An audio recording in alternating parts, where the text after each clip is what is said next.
هذا النور شفاء صدور فاض وعطر كل لسان.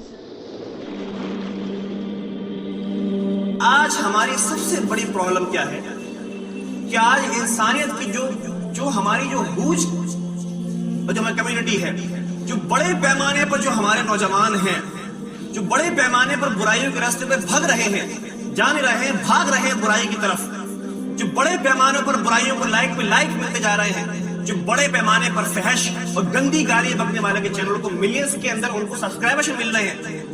اس کی سب سے بڑی وجہ یہ ہے کہ آج انسانوں کا سوچوانا بند کر دیا گیا کہ جب انسانیت نے عقلوں کا استعمال کرنا چھوڑا ہے، جب انسان نے سوچنا بند کیا ہے، تب لوگوں سے انوینشن ختم ہوئے.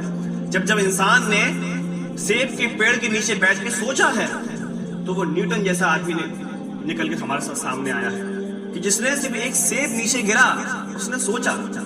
اگر نہ سوچتا تو آج ہمارے پاس یہ سائنس جیسی قیمتی کہ جو کچھ اصول اس نے بنائے وہ ہمارے پاس نہیں ہوتے.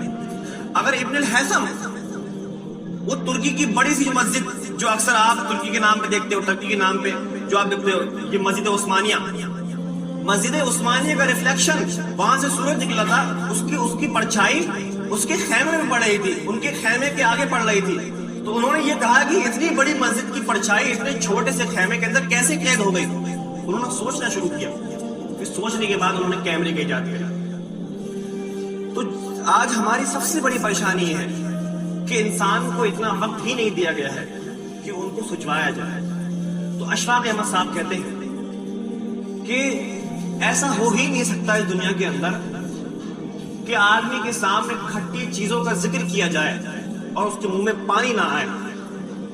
ایسا ہو ہی نہیں سکتا کہ آدمی کے سامنے کھٹی چیزوں کا ذکر کیا جائے اور اس کے منہ میں پانی نہ آئے.